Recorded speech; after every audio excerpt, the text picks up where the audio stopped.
Purple Daily is daily Vikings entertainment. We just want the Vikings to win a Super Bowl before we die. I will ride with this group. Seriously, man. Please. And away we go. What busy day here on Purple Daily. Busy day for the Vikings. We gave you a full episode already this morning that we posted, and that was Judd's camp notes leading with the McCarthy injury and some speculation and a bunch of other stuff. And then the Vikings announced it's a torn or some sort of meniscus injury that they are going to surgically repair. So there's the breaking news episode. But we promised it, and even though there's roster flux and uncertainty, we promised a 53-man roster projection 3.0 from Judd's camp notes here. So that's what we will deliver. Presented in part by Park Tavern, Judd, the official sports bar of the sports dad himself. It's been a long day, Phil Mackey, and tonight I'd like to watch some sports, baseball probably, some Twins and Royals. I'd like to enjoy a delicious beer and maybe a burger. And there's no better place to go than the official sports bar, the Sports Dad, St. Louis Park's own Park Tavern. That's right. Any game that you want, guess what? They can get that game on, and they basically have what I consider to be an amusement park for adults. You got bowling, you've got a couple of bars, you've got plenty of games, you've got rooms in which you can host a party. I'm not talking a party for like 12 people, 20 people. I'm talking a party for like 45 people. Just go to parktavern.net, set up the appointment. Cheryl and Phil will take care of you. They do fantastic work. But if you're just looking for, like me tonight, a bite to eat, a couple of beers, and a place to hang out and watch games, Park Tavern, located Louisiana Avenue South and Highway 7 in St. Louis Park, powering this 53-man roster because I need to be powered by something. Amen, amen. So, okay, a lot of position battles happening here. A lot of moving flux, moving parts. Some changes. So I've done, as you said, before training camp started, way back, I think right after the offseason program got done, I did a 1.0. Then right before training camp started, a 2.0. And now we are heading into the second game of the preseason, and it's time for 3.0. Some changes here. There are some names that are just simply gone, because they might have been here in the spring. They might have been here before camp. Like that backup kicker guy. Yeah, remember that guy? Roster moves come and go. Exactly right. Exactly right. John Parker Romo will be an answer to who was the only, I believe, 3-name kicker in Vikings history. JPR. Yeah, let's go. He's gone. So let's start. 53-man roster 3.0. Quarterbacks is going to be simple. Sam Darnold, JJ McCarthy. Until we know what type of procedure he has for the meniscus, I'm going to assume it's the short-term one, and so he doesn't have to be put on a list. He might, but for now, Sam Darnold, JJ McCarthy, Nick Mullins, cutting Jaren Hall. I've been saying up until now that I thought they'd probably try and get Hall to the practice squad, and they still might.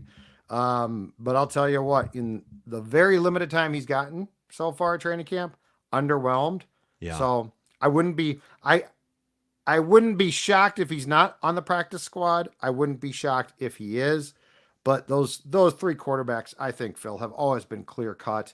The question was, if McCarthy played really well, would they trade Mullins to recoup some draft picks? Well, now they can't afford to. In fact, in the conference call today, in which O'Connell gave us the news on McCarthy's meniscus, he did leave the door open for pursuing another quarterback. So, yeah, what did he say? He said right now they're not bringing anyone in, but they'd look at it, something like that. Who are there any like notable guys? Like Joe Flacco is on a team, right? He's with the Colts. Yeah, he's with the Colts. Jameis Winston is not available. I'm trying to think of other just random guys. I think the question is, Nathan Peterman just signed somewhere. Yeah, the problem for the next couple of days is these joint practices, you need some arms to throw passes. Well, wasn't KOC throwing some passes at the night practice? He loves to throw passes. He loves to spin the ball. You think he'd strap the pads on? If he could, against Cleveland? There's no question about it. I mean, the dude's still in phenomenal shape. Yes, I think if he could, he definitely would. But yeah, there's a question of, do you need another arm for a camp arm to throw some passes? But then there's also the question of, if Mullins stinks, do you consider another backup quarterback now? Because obviously that's probably not going to be McCarthy. So there are some questions here. But for now, Darnold, McCarthy, and Mullins with Jaren Hall gone. Okay. So 3 quarterbacks, but it's very much in flux TBD. Okay. Yep. 3 running backs. This has not changed as well. Ty Chandler, Aaron Jones, Kene Wongwu, who in my first 2, I'm like, I think he makes the team because he can return kickoffs, but I'm skeptical. Well, he had the touchdown run on Sunday. He has stayed healthy in camp or on Saturday. Yeah. He's looked good. So I'm more emboldened in my Wongwu stance now than I was then. Cut Myles Gaskin and Dwayne McBride. Myles Gaskin might be re-signed to the practice squad. Dwayne McBride was a 7th round pick last year, and we sort of talked about him a little bit. I don't know. There's a whole lot there. He might not be a practice squad guy, but we're sticking with 3 running backs: Chandler, Jones, and Wongwu. Okay. Yeah, no drama there. I think that makes perfect sense. Fullback, same thing. CJ Ham, Papa Ham. How many fullbacks are even in the NFL anymore? Oh boy, are more teams using them a little bit now though with these the new systems? I don't know. Juszczyk, the Dolphins have a fullback. Yeah, I feel like that Ravens tree. have one? If that's the Shanahan tree, I feel like they like to have a fullback.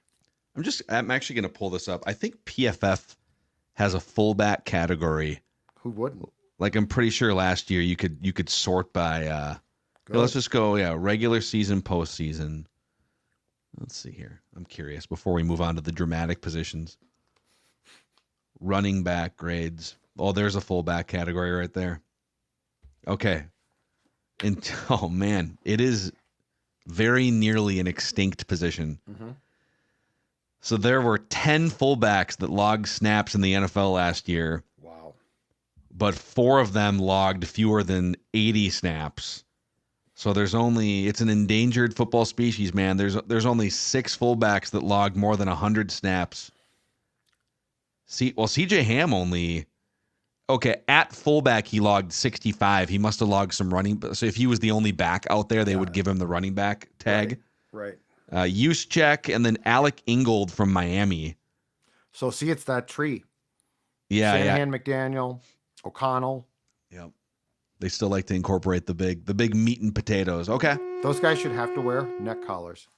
They should. They should have to wear neck collars. Take a picture, Mike Allstat, circa 95, and say you have to look like this. Yeah. Huge or shoulder pads and a neck collar. Or you can't be classified as a fullback. Yeah, you'll just be a running back. All right. Wide receivers. I actually was surprised by this, but nothing has changed.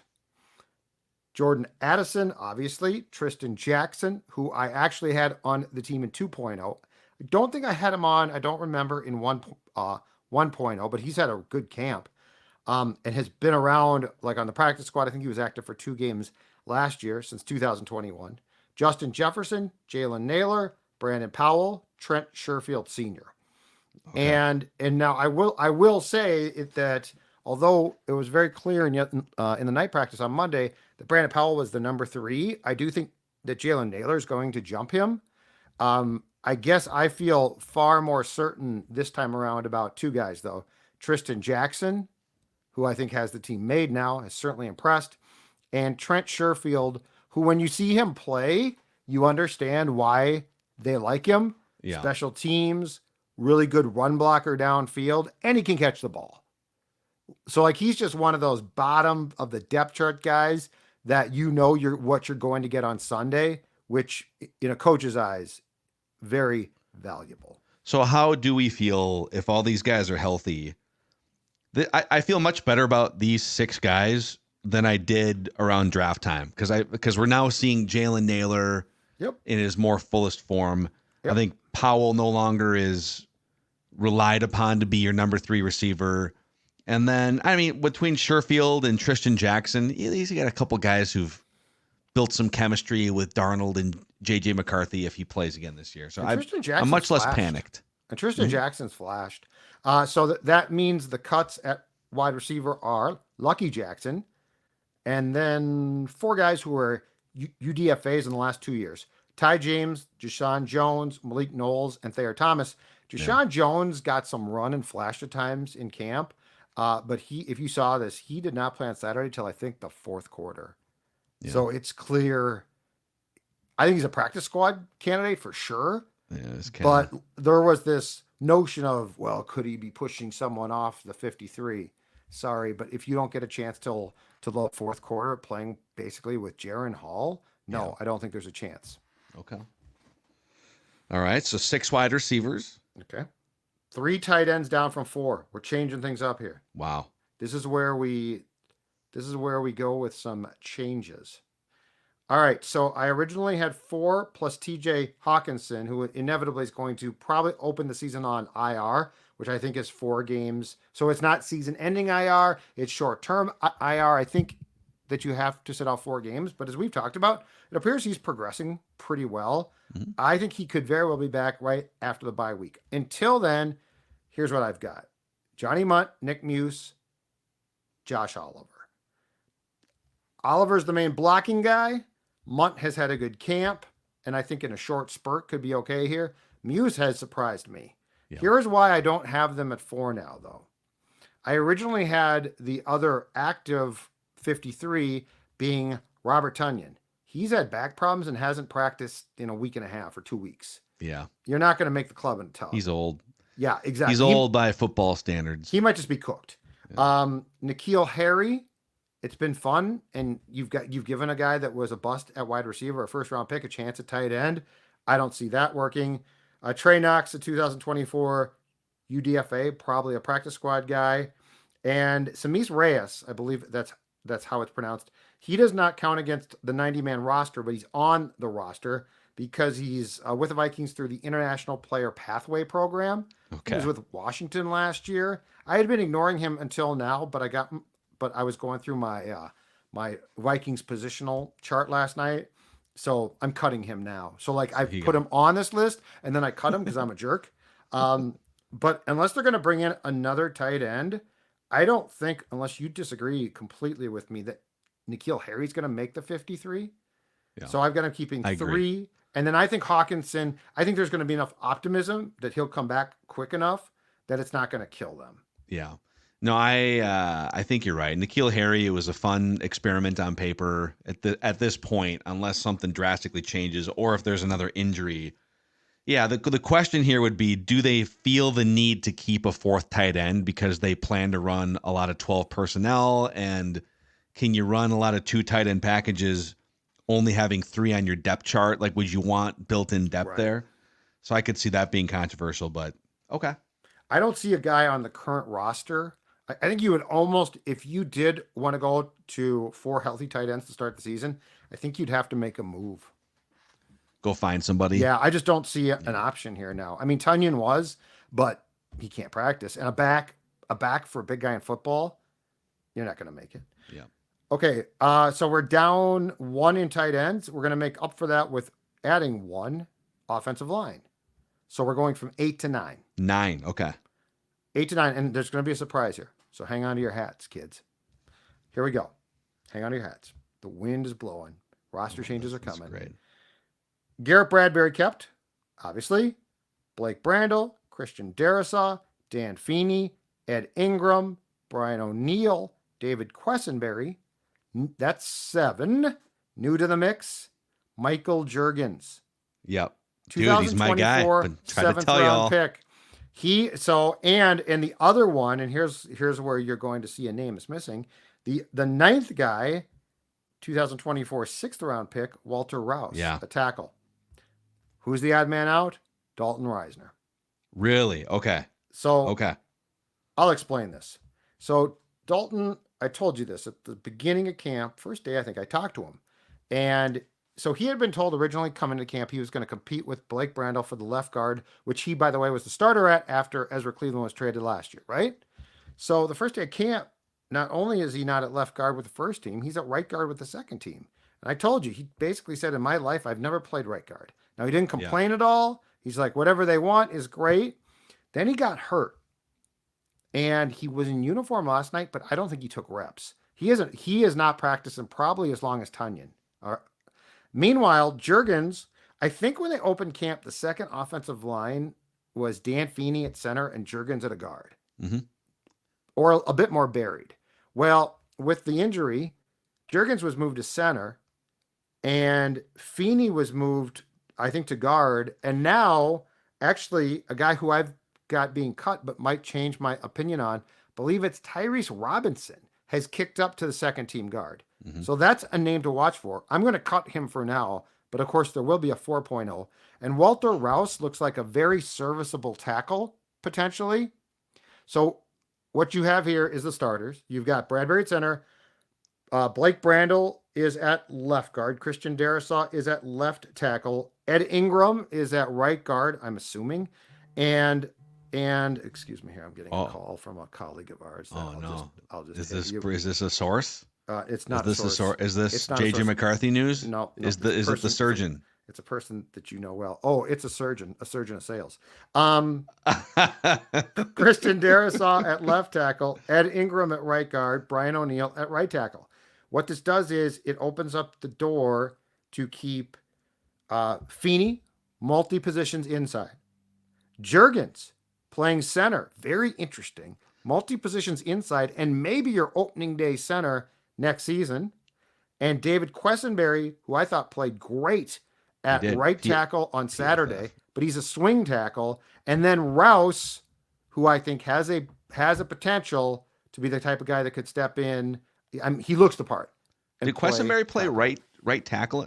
I think he was mostly playing left tackle in that game. Oh, he might have been. He was playing right tackle last night. Got it. Last night he was. Okay. Yep. In the preseason game, a couple things off your 9 here. Nope, I think you're right. In the preseason game, Quessenberry played 24 snaps, all at left tackle, and started because Darrisaw didn't play. But the man who played the most... Did play. Darrisaw did play. He played the first. Quessenberry came in right after him. Yep. So interestingly on this, Juergens and Rouse played 52 snaps apiece in that game. They wanted a long look at those guys. And all of Juergens' 52 snaps were at center. Yeah. Every single one of them. With JJ. Mm-hmm. So he's, I have a write that down prediction that he is the opening day starting center in 2025. They are like shoving him into that competition right now. I believe I'm correct that when they started practice, he was a guard. I want to say Feeney was at center. I think you're right. Feeney's a veteran sort of a traveling man. But I think you're onto something here. I think Juergens might be the guy that they see. And Kwesi talked about post-draft how much he loved Juergens, but Kwesi's not really a scout, so that came from somewhere. And I think it might be Grigson because he is sort of, and this might scare you up if you're a former Colts Luck fan, but Grigson's sort of their offensive line guru guy, and he clearly loved this kid. So anyway, I think you might be right. So being cut, Henry Bird, Jeremy Flax, Doug Nestor. For now, Tyrese Robinson, subject to change, Spencer Rowland, and Reisner. I think that they're keeping enough guys who have versatility at guard and center that they don't need a swing guard, a veteran guy who might not want to be here if he's not going to play at all. So, on the Reisner front, he's not starting right now. Nope. It's hard to envision keeping a 10th offensive lineman. You have him at 9 right now. Correct. You had him at 8 at one point, but 9 feels like the sweet spot. But because you want swing guys. Mm-hmm. I don't think they're booting Rouse or Juergens because it seems like they really like those guys from this year's draft class, which would mean it's really are they going to cut Dan Feeney in place of Reisner? But they like Feeney's ability to play center and guard. Would they make a surprise cut or trade of Ed Ingram? I mean, Ed Ingram was out there with the 2s in his second year. Yeah. But he's a starter right now. And he actually stayed in. He was the only starter to stay in for McCarthy's first drive or so. They don't love him. I could see him getting beat out at some point. I don't think he gets cut. And Quessenberry's not getting cut. So you're right. I think you're right about Reisner. He's on the outside right now. Well, I don't know what's wrong, and the team is not obligated to tell us. But we both know that when you miss extended time, if you're in one of those snot positions where it's just snot and blood and you don't play, they pass judgment. Yeah. Yep. No, you're right. That's football. So we've gone through the offense here on the 3.0. We will do the defense and the special teams. The Renaissance Fest is coming up. You want to talk about trenches? Reisner would be great at the Renaissance would be a great Viking out there. Think about all the people in your life that you know who throw axes, wield swords, look sort of like a Viking. live armored combat jousting. Dalton Reisner fits the bill on all these things. Does. The Minnesota Renaissance Festival is open weekends starting this weekend, August 17th through September 29th, plus Labor Day. Enjoy tasty turkey legs, Nordic meatballs, pork belly, burnt ends, beer and wine, 16 stages of entertainment, a huge marketplace, over 50 games, rides, and attractions. Great place for the kids. There's also a rock wall, an escape room. You can shoot a crossbow. Dalton Reisner looks like he might shoot a crossbow. I should not be near a crossbow. Actually, Dalton Reisner looks like he might just hunt with his bare hands. I don't know. He hunts defensive linemen. Yes.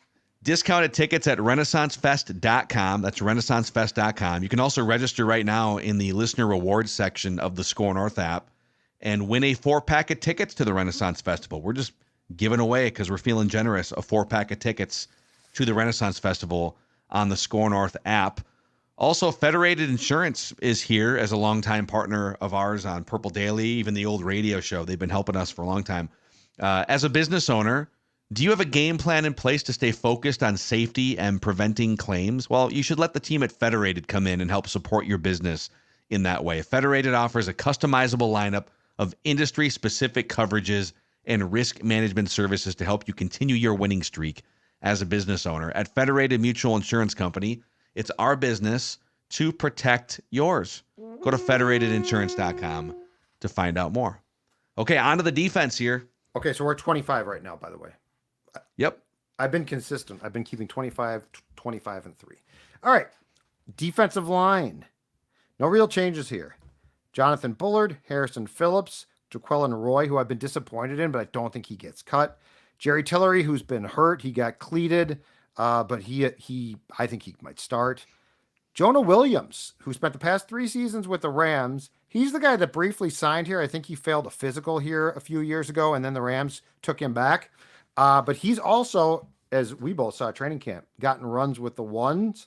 So being cut are James Lynch, Tyler Manoa, Jalen Redmond, who was a UDFA with Carolina, signed with the Vikings in June, got kicked out of a recent practice for fighting.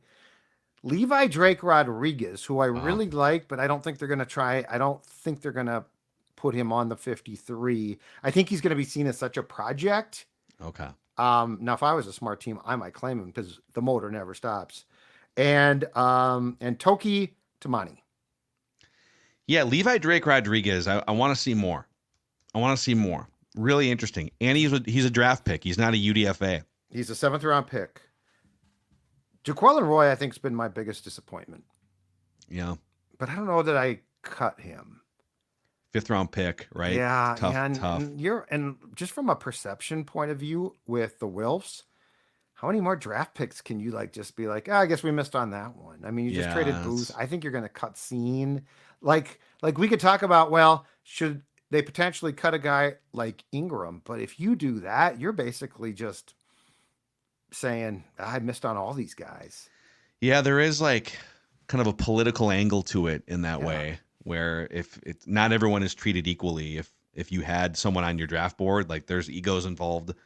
But I really think Levi Drake Rodriguez is making it, and if he continues to show some flashes, he's going to make it a tough decision. Yeah, and 4.0, there's still one more to go. Yeah, oh yeah, you can he earn might your make way this on. team. He might make this team. He has certainly flashed. He has certainly impressed. Okay, 5 edge rushers, 1 change from 3.0 here, or from 2.0 here. I'm sorry. Jonathan Grenard makes the team. Dallas Turner makes the team. Andrew Van Ginkel makes the team.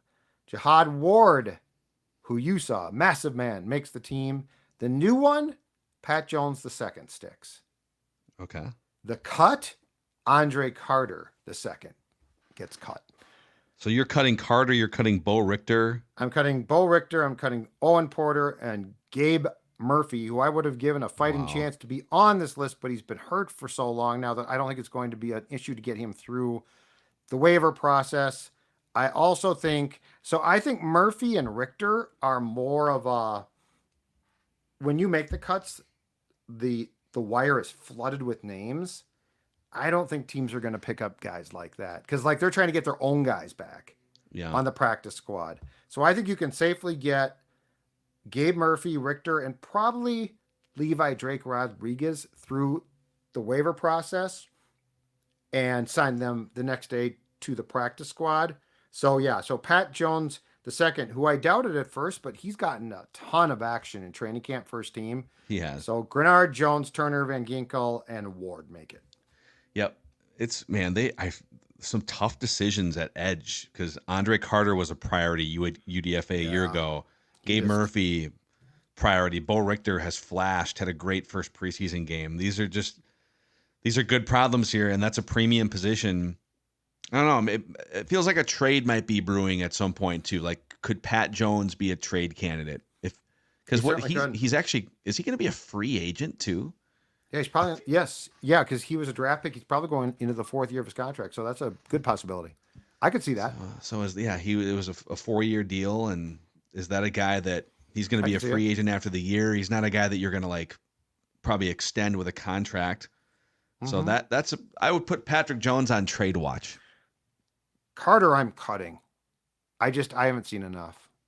Yeah. Like, if I was going to keep one of those guys that I cut, Gabe Murphy and Richter they'd be farther up my board than Carter. Like, there was a lot of questions about, well, he's coming out of the military, he's not in the right condition, all blah, blah, blah. Well, have you seen a thing so far? Like, I've not really seen much. And he's gotten chances. They're trying. Yeah. No, I haven't seen a lot of flashes there. On to the inside linebackers. Brian Asamoah II, Blake Cashman, Ivan Pace Jr., Camus Grew Jahill. Mm-hmm. Those are my 4 that I'm keeping. So we had a move made today. Jabril Cox was waived injured. The Vikings signed a guy by the name of Jordan Konashik, who has spent time, I think he's in his 6th year in the league, with Carolina, Washington, and Cleveland. He'll be cut. Cox is gone. Yeah. And then Dallas Gant signed as a UDFA in April or May, who was off the charts PFF-wise on Saturday. I don't think he's got a chance. So we're sticking with 4 inside linebackers. Obviously, Pace and Cashman are the starters. Yep. And then so KGH, kind of a special teams ace in this particular case, right? Yep. And then Asamoah, special teams is going to be his path. But and if someone gets hurt, my guess is he's first up. Asamoah? Yeah. Total guess. Still some promise there for sure. But you got to like Cashman and Ivan Pace Jr. as your 2 main core inside linebackers. That's a nice little pairing there. Absolutely. Now we are going to cornerbacks, and I'm going to tell you right now, there have been some major changes, not only in 3.0, but from the people in Egan, whichever way it is from SLP. Is it How many? Way? How many are you keeping? Okay, I'm keeping 7. Wow. Now let me backtrack and say, on the original list, or on the 2.0 list, it was 6, including Mekhi Blackman, who's now lost for the season with a torn ACL, Andrew Booth Jr., who has been traded to Dallas, and Najee Thompson, who remains on the PUP. Yeah. So he's just parked on the PUP, but he ain't making the team. He ain't making the 53 if he hasn't practiced yet. And so now I have actually added a 7th corner, and here's the list. Caleb Evans makes it. AJ Green, who has flashed at times. 34 career games, 2 starts in 4 years with Cleveland. He makes it for now. Shaq Griffin makes it for now. Fabian Moreau makes it for now. And he is one of the 5 corners that they have picked up since training camp started. It's crazy. Byron Murphy Jr. makes it. Jay Ward makes it. He was a safety, but he's been moved to corner, and I'm moving him to corner and making him the 7th corner that I keep based on position flexibility. So he could go back to safety. Mm-hmm. And then my 7th for now, and this could change, we need to see this guy, Nashawn Wright, the 3rd round pick from Dallas who was traded for or acquired for Booth. He's been a bust so far, so I need to see more. And as you know, Stephon Gilmore, potential signing, could throw a complete curve into this entire thing. So when they sign Stephon Gilmore, I think they're going to. Who goes? Is it Wright? Oh, is it Moreau? It could be both of them. I mean, AJ Green? Well, I mean, they could just move Ward back to safety Mm-hmm. And and here's the question too. When's Shaq Griffin coming back? Like the Shaq Griffin thing has thrown a curveball into my life. Yeah, he's been out for I 2 finally weeks now. asked O'Connell, I said, when's Shaq back? It's like, well, we're working with him. But I mean, he's been out since the second day of camp. Yeah. And he's supposed to start. So it's 7 cornerbacks, but really like Jay Ward was a safety playing cornerback in camp. But he's playing corner now, so I parked him there. And I do think he makes the team. He took some boneheaded special teams penalties last year, but I think they like him on special teams. Yeah. So that means 4 corners for now are being cut. Jacoby Francis, Dwight McLaughlin, a UDFA again, who I think you can get through the waiver process, but I want to see the next 2 preseason games. Like if he starts to play more, I'm curious there because he might be a guy that I would consider cutting someone to keep. Duke Shelley's got, in my opinion, no chance. Jalen Williams, the 2023 UDFA, gone. And then again, Najee Thompson, great on special teams. I had him making the roster, but he's on the PUP, so he's just on the PUP. Yep. But I'm not going to force him on my team right now. What a group. Like, so these are the conversations that this team has. I'm not going to force him on my group. Yeah. And that leaves 4 safeties, right? If my math is correct. That is correct. And it's pretty much not surprising. Cam Bynum, Theo Jackson, Josh Metellus, Harrison Smith, Lewis Cine is cut. Bobby McCain, who delivered a huge blow to a Raiders tight end on Saturday, is also cut. Yeah, Bobby McCain is an interesting cut in that he's got a ton of experience as a safety, even as a slot corner, good depth guy. Well, and don't forget too that because of the changes in practice squad rules, some of these vets can return. Like I could see N'Keal Harry back, Bobby McCain back. Yeah. Like there's no guarantee that these journeymen are going to get contracts elsewhere. Mm-hmm. So like I could easily, I mean, heck, if Tunyon can recover, I could see him slapped back on the practice squad and activated for certain games. Yeah. And then, okay, let's go back to the snubs in a minute, but just to round it out, the 3 special teamers, there's 1 long snapper, 1 kicker, and then you're Ryan Wright. Is he winning the punter job? Yeah, I've changed that. I was hoping for big-legged, 6'5", 230-pound, chiseled Seth Vernon to be the kicker, but he had a bad game on Saturday, and Ryan Wright's looked fine. So, yeah, Reichard, Wright, DePaula. Okay. Wow. So there's your nice job. So 3.0. Some changes. Not so a ton. But the snubs are all guys that we're talking about, guys that were highly drafted in some cases. So the 7 biggest snubs here that did not make your 53 3.0 are Dalton Reisner, Levi Drake Rodriguez, Andre Carter, Bo Richter, Gabe Murphy, Lewis Cine, and Bobby McCain. Can you trade any of those guys? Can you get a 7th round pick for Cine? I don't. You're not trading Levi Drake Rodriguez. You're not trading Bo Richter or Gabe Murphy. And I purposely, when it came to the guys I purposely was cutting UDFAs and late round draft picks because I think that you can get those guys through. Again, the day of the cuts, everyone has to go from 90 to 53. The wire is literally flooded with names, and teams prioritize their own guys coming back to their practice squad. Yeah. So like it's literally a game of, are you gonna go hunt everyone else's roster when you were trying to sign guys that you liked already? I mean, Cine, I've given up. I've given up. I talked about that. Can you get a conditional 7th? It'd be awesome. Mm-hmm. But I mean, dude, on Saturday, I don't think he wanted to tackle guys at times. No. And I don't know if that leg just, like the broken leg, it's not that he's still hurt, but if it just altered his love of football, it's something weird. It's weird. I can't describe it. Yeah. And just for people that maybe don't follow like the transactions religiously like we do. So everyone has 90 guys on their current offseason roster. Correct. And then there's 1 cut down to 53 after the 3rd preseason game. And what happens with the guys that get cut is they all get placed on waivers. And if you want someone from another team's cut list, well, there's 2 ways you could get that player. The first way is you put them on you could claim them and put them on your 53-man roster. And, there's some danger of that. Like if a league that did not deem Gabriel Murphy draftable just 4 months ago saw enough, like in a preseason game, they can't watch practice, so you can't really scout him at practice. And he didn't play against the Raiders. Yeah. Now, like Bo Richter's putting some good tape out there. So a team could say, man, we had that guy as kind of a 6th or 7th rounder, but we didn't pull the trigger on it. And then look what he did with the Vikings in the preseason. Yeah. And look what the media is saying. Okay, we will claim him, put him on our 53. So you could do it that way. Although it's rare that like someone's stock would rise that much in that short period of time. Yep. But you could also, if one of these guys looks and says, well, boy, I'm kind of chapped about my experience with the Vikings. I'd rather just go to a different team's practice squad because it's a better opportunity for me.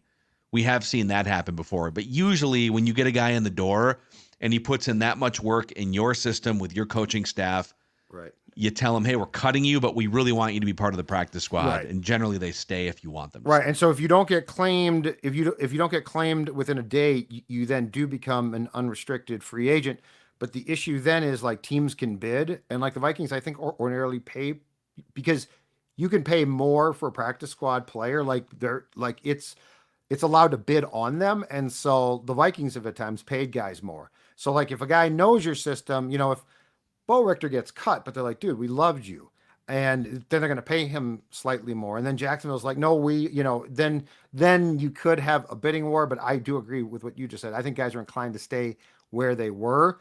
A guy like Dalton Reisner, who is a vested veteran, would not go through the waiver process. He would just become a free agent. The problem with Dalton is that, he barely got a job with the Vikings. So it's not like he was coveted. The Vikings just said, okay, you'll take what we're offering. And they tried to frame it as you'll compete.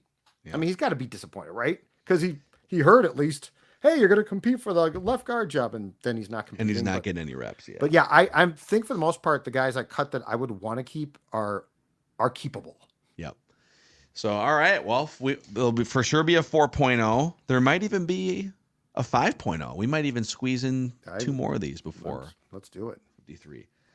So there it is. That's the 3rd episode of Purple Daily here today. The Sports Dad / Judd's Camp Notes putting in a ton of work. We've got Write That Down predictions tomorrow. We'll keep an eye on the joint practices in Cleveland the next 2 days. I'm going to Park Tavern. I'll see you later. Judd's going to go pour a beer over his head at Park Tavern in St. Louis Park. All right, this is Purple Daily, daily Vikings entertainment. We just want the Vikings to win a Super Bowl before we die.